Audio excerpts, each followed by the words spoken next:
Hello, everyone. Thanks for checking out this special episode of Really Dicey. This is Manny, and I'm here with. Hey, I'm Jay Gray. I am the line manager for Cyberpunk Red over at our Talsorian Games. Today, we're going to talk about Tales of the Red, Street Stories for Cyberpunk Red, a collection of adventures. I'm really excited about this, and I'll share more why. But before we begin, where did the genesis of this idea come from? Oh, well, there are certain books that are almost core to an RPG line. You've got to have the core rule book, and at some point, you've really got to have an adventure book, don't you? Hmm. And that is what this is. We had them for the old edition 2020, and we wanted to bring that forward. We wanted to have a bunch of adventures. It comes down to uh, most of the newer players for Cyberpunk Red either have never run a game before or are coming to us from D&D 5e, and either they haven't run it and they need some ideas of how it works, or coming from 5e, adventures are very different. It's a little more open world, so to speak. Hmm. It isn't so much a here's your dungeon, go through the dungeon, slay the Oh, monsters, find the treasure sort of setting.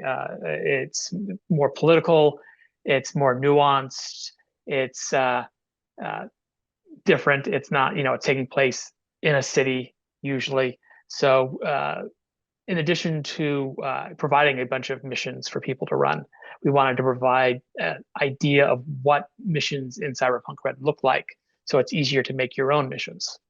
oh, okay. So it sounds like these stories are made for uh to be a introduction to for new players. Does that sound right? They absolutely can be. We have ordered them from uh, what we consider the easiest to run and play through to the most complex. So you can go through these in order and gain knowledge and understanding as you go, and expand from a relatively, I'm not going to say shallow, but a relatively straightforward go here, do this, go here, do this sort of mission to a much more complex mystery with some good moral and psychological nuance. Oh, so it in a way it's sort of similar to the Witcher adventure source book that came out some time ago. Whereas like there's about 4 to 5 adventures, and it starts out, if you're not new to the system, it starts out kind of teaching you the way until it gets some really interesting, complicated scenarios. So it's similar in that aspect. Yeah, the Witcher's Tales book certainly helped set up a template. We also look back at the old 2020 books like Forlorn Hope and Land of the Free and Euro Tour, but rather than doing a campaign, which those two of those are set up for Forlorn Hope's a bunch of individual missions centered around a single hub. We decided to go with a more of a Book of Tales for the Witcher approach, where it's a bunch of different adventures done by a couple of different writers, and it allows you to better explore different parts of Night City and different aspects of cyberpunk roleplay. Importantly, what's very cool is several missions throughout this can be undertaken without a single lick of combat, because we wanted to highlight that yes, Night City is a deadly place. Cyberpunk Red can be a brutal system. Combat is certainly a big part of it, but you can do things. There are different archetypes for missions, and many of them can be range from simple and silly and fun to dark and deep, and they can involve combat. Or if you're got a party that likes to talk their way out of it, if you, as someone might say, if you are like a video game player, you might take the combat, the stealth, or the social route. Some of these missions allow for that. Oh, okay. Well, that's really interesting. So there are 5 adventures in this book. Uh, Nine. Not oh 9. Wow. Okay. Yes. Uh, what what can you share about these adventures? I know we don't want to get too spoilery. But what can you share about these adventures? Well, I mean, I can go through them and give you a brief summary of each one, if that's Oh, okay. that's So it totally starts with fine. Night of the Opera. Night of the Opera is uh, you're called to do a job. You get to see one of our more fun for the first time gangs. We introduced them in 2020. They're called the Philharmonic Vampires, and you get to see how they've evolved into Red because you get to go to one of their headquarters. and it turns into a missing persons case, which you must investigate. Essentially, uh, cops aren't doing the job because no one's paying the cops to do the job. Uh, and so they turn to you. Agents of Desire is also a missing persons case. I really cannot do any spoiling here, but I will Hmm. say that it's going to take you through some of the nicer parts of Night City. You get to see how the wealthier citizens get to live, get a taste of it. A bucket full of popcorn flavored kibble is what we call a mini quest. It's like basically a collection of side quests. You are hired as extras in a movie if you do well in the interview. And for the movie to go off well, you've got to do a bunch of small quests to make sure, things happen. So, imagine, like again, I'll do it in the video game because that's just the best point of reference for a lot of people. You're in a hub location in a video game, and there's a bunch of different little side quests you can do. Bucket full of popcorn kibble is that for this movie. Drummer and the Whale. I won't say much except to say you get to go under the water in the Night City Bay. Haven't Got a Stitch to Wear takes you into the complexities of how goods get moved through Night City, not in a big, here's a giant truck full of stuff way, but in the average, here's how all the fixers and small vendors are getting things around Night City and what happens when that breaks down. Also, we're happy to say it's sort of centered around tailoring and outfit and fashion, and it was written by someone whose day job is tailoring and fashion. So that was a little bit of fun. Reaping the Reaper continues a story we began in the Cyberpunk Red data pack. In the data pack, there are 2 missions which connect to each other, and this is essentially a third in that trilogy. At the fullest, the conclusion. I'm not going to say anything more than that, except for it's got some really cool stuff, and people who are interested in more horror-related cyberpunk would like this one. Staying Vigilant is a mission you get from Trace Santiago, who we introduced in Black Dog in the core rulebook. He is a media and the son of Nomad Santiago, one of the most famous nomads to ever live. And he's got a job for you. And you will have a lot of choice as to who you side with as the mission unfolds. And then there's Bathed in Red and One Red Night. They are back-to-back adventures. One leads into the other. Essentially, it starts off very simple. You go out to have fun in a club. Things happen. You get involved. You'll get to see the literal underground of Night City. You'll get to get up on stage with a band at one point. You'll get to find out how the rich live after they're dead. There's a lot of really neat content in it, and it's essentially a behind the scenes bad things are happening that slowly unfold until they're right in front of you sort of set of adventures. They're mysteries that are done in 2 parts. Oh wow, that's really exciting. It sounds like each adventure kind of fleshes out more of the setting for Night City. Is that correct?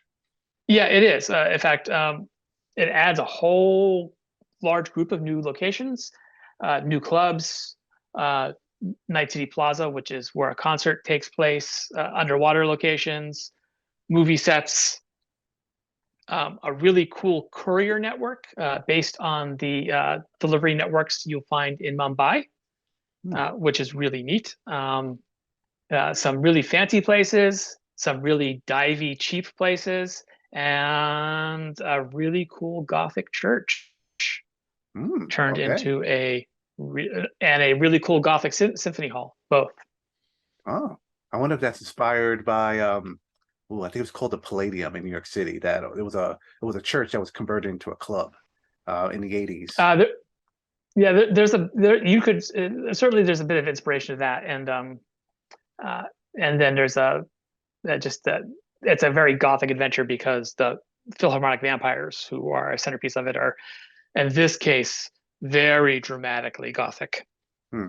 I love how this is sounding very much like a city. For those of you that haven't really lived in a city of yours, it's pretty much like a random encounter table. You walk around enough, you will find some very interesting things.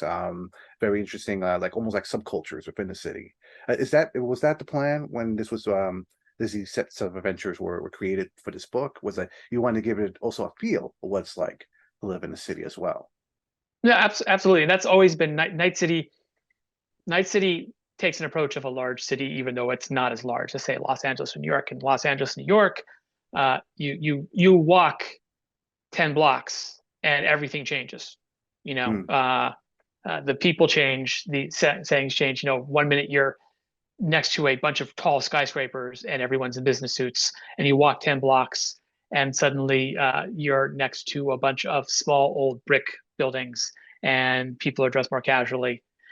You walk another 10 blocks and you've hit uh, a enclave of one of the various immigration cultures that have come, like Chinatown.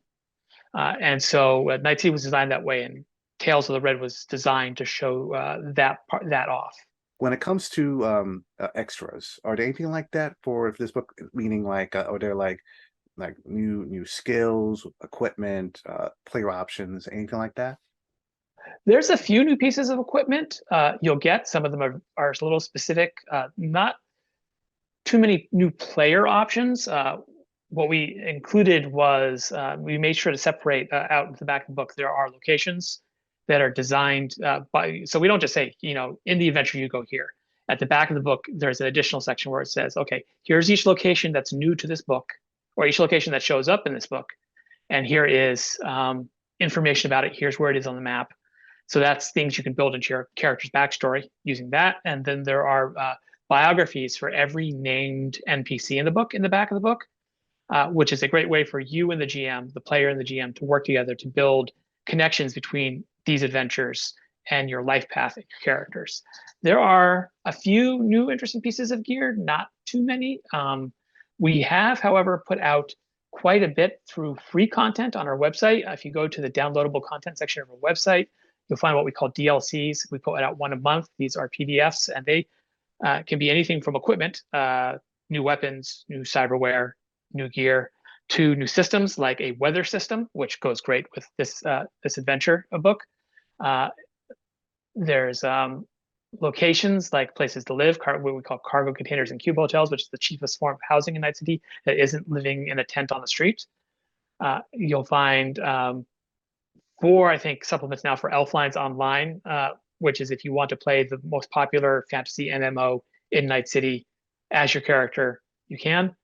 In addition to quite a bit of other things. I think there's over 20 different DLCs at this point, and we're adding more. I was actually just working on one that will introduce bicycles to Night City just before we got on this call. Wow, wow. What can you tell us about the artwork? Is it very similar to the previous books and box set? Is there any stylistic changes? There's not much in the way of stylistic changes. We use many of the same artists to keep it similar in terms of tone. The art is all custom made for the adventures. Most of the named NPCs have art available to them. There's pictures of various scenes, locations, that sort of thing. There are, of course, maps, which you can use. And then also, actually, I mentioned the DLCs earlier. If you go to our downloadable content website section of our website at rtalsoriangames.com, you'll find Tales of the Red Plus. That is all the maps in a larger format, as well as some what we call cut contact, some NPCs whose stats were not specifically important to the mission, and we ran out of room, so we had to cut them, but we included them there. I think, a piece of gear that was cut. So if you want an extra piece of gear for that, as well as tokens for all the NPCs we have art for that you can put into either your home game, print them out, cut them out, or if you want, you can also find a zip file there that contains the maps and the tokens as JPEGs you can bring right into your VTT. So if I may ask, just to segue just a little bit, cyberpunk, the genre, it's been around for decades now, and it has not lost popularity in pop culture. And then suddenly cyberpunk edge runners just now has brought it back up again into the into pop culture again. What is it about the genre you feel that keeps uh, finding new fans?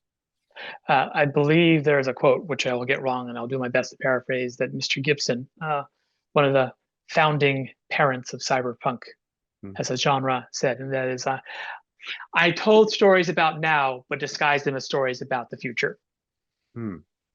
Cyberpunk is a way to explore a lot of the problems now in a way that feels separated enough that it's not immediate, and also allows you to ramp up the absurdity of it to a point where it's like, you can make fun of it at the same time. In a lot of ways, Hmm. it's satire.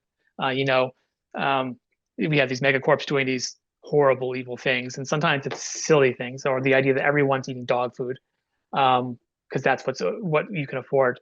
So you get to do that, but at the same time, you get to do cool things. You get to have flying cars, right? You get to get your eyes with the heads-up display built in, so your entire world looks like a video game. You get the cyber fingers with so you always have a pen with you. You never lose it.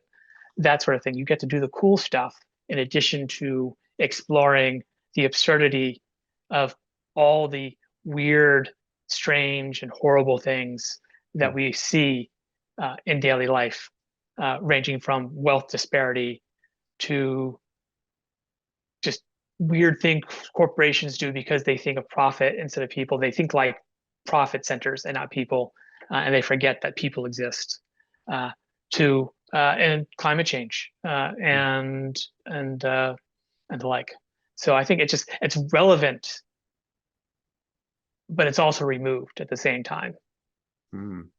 And do you It's feel a these themes also carry forth in Tales of the Red? Oh yeah, it does. You will see that. You'll see you know an amazing amount of wealth disparity, for example, in Tales of the Red, because you will go from a high-end, high-class restaurant where everyone is dressed nicely and there's actual real food served, to a camp of unhoused people living on the edge of a radioactive slag zone, Hmm. uh, and within uh, a few different adventures, and you'll get to see people be incredibly angry about it and people be incredibly blasé about it, and you'll get to see how the world changes and what could be. There's some neat stuff and there's some horrible stuff, and it's all there. Hmm. Well, you've sold me. Tales of the Red, is it available as a PDF? Is it available as a physical copy? Uh, are they? It's available both. You can get it from Drive-Thru RPG as a PDF. You can get a physical copy, hopefully from your friendly local gaming store, from our website, talsorianstore.com. That's it. Hmm. Uh, you should be able to order it from various locations. I believe, for example, Cool Stuff has it. I think Noble Knight has it. A few others. Uh, you will also, if your local store is a member of Bits and Mortar, you should be able to go and say, "Hey, I want to buy this book." And if you're a member of Bits and Mortar, they'll be able to give you the PDF for free with it. Hmm. And if one last question, is there anything in the future coming out, maybe in a few months from for Cyberpunk Red, or anything from our Talsorian that you want to share? Sure. Yeah, we're working on Black Chrome now. It is in the final art stages. It is a stuff book, an item book. Another thing every good game needs is a stuff book, Hmm. and we're putting that together. That's going to be great. New weapons, new gear, new linear frames, new vehicles, new apps for your agent. Also, there'll be some information about how the economy works to better explain it. So we call it a book about stuff and where you get it. And it'll be stuff that will include information about 6 different night markets, uh, including how the night markets operate, how you get in, what the security is like, what you can get there, and then it'll have a full spread 11 by 17 page map of the night market, as well as information on its fixers, the fixers that are in charge of those night markets. There'll be a neat section on getting stuff, complete with a neat storyline example of how you do it, as well as lots of interesting little bit new lore because this isn't just a book of stuff. Like it's not a chart book. It is, Mm, in the tradition of our clone books of the past, a catalog. And so the catalog includes in-world advertising text. So you'll learn about the companies and the circumstances behind these weapons. They may not be accurate because it's advertising text, but you can, if you were to take a Sears catalog from say 1910 and read it, you'd learn a lot about 1910. mm, Uh, if you were to take a catalog, if you were to browse a snapshot of Amazon from this year, 20 years from now, you would learn a lot about 2022. mm, And this is going to be the same thing. You're going to learn a lot about 2045 by reading the item listings. And if you pay close attention, there's neat little stories being told. For example, there's a lot of Russian and Eastern European goods being sold in this book. Um, and That's an interesting question. Why so much of that? And if you mm, pay attention, you'll see, a thread through, and you realize there's these two major Russian corporations that operate in Night City, and maybe there's a connection there. mm. It's funny you would talk about how screenshots and how it gives you the idea of the timeline. You mentioned Amazon. I saw a picture, I think, what was it, maybe 20 years ago, while Amazon first looked, and you tend to forget that it was originally a bookstore. That's all they Yes. sold was the books, and that totally changed now. Yeah. That's really exciting about Black Chrome. Yep. And then after that, we've begun writing on Danger Gal Dossier. Another good thing that a good game line needs is a monster book. In Mm, Cyberpunk Red, the monsters are people, and so this is a book of the NPCs, uh, uh, dossiers on NPCs compiled by Danger Gal, which is an investigative corporation and security corporation based out of Night City. So it'll divide into factions like the Maelstroms, the Tiger Claws, the NCPD, Trauma Team, and you'll get to meet NPCs from them. They'll come at different power levels, so you can use them as combatants, or you can use them as friends. You can use them as enemies. You can use them as quest givers. There'll be a variety of purposes. It will also come with another mission written by Melissa Wong, who wrote two of the missions for Tales of the Red, and rules for making your own NPCs uh, for your home games. hmm. Wow. And then the other big thing is we've announced the Cyberpunk Edge Runners mission kit. That will be a box set, a standalone box set with everything you need to play a mission or two or three in the Edge Runner slash 2077 era. It will be our first glimpse of that rules wise, in terms of, because there are some differences in technology and hacking and firearms. And so that'll be our first look at the era. We eventually intend to do a full 2077 source book. That's down the line. There's some other stuff we want to do in 2045 first. And of course, things we'll also do in 2045 after that, but we do want to get into a 2077 source book eventually. So that's what we have coming up at the moment. And like I said, every month we're putting out something new on our website. So please keep track. I did not know that the Edge Runner. I knew you were working on an Edge Runner material. I thought it was going to be a book. Didn't realize it was going to be a box set. Is it going to be Yes. similar to the beginner the Jumpstart kit that came out Uh, a few years ago? there's going to be some similarities. I can't talk about too much about what's going to be in it yet, but it will be self-contained in and of itself. It's something you'll be able to take and use with the core rulebook of Cyberpunk Red. If you have a home game and you want to take ideas from it, or concepts from it, or even rules from it, equipment, for example, and bring it into your Red game. Um, but it's something that you won't need the core rulebook for Red to play, because there's a lot of people out there. They saw Cyberpunk Edge Runners. They say that's cool.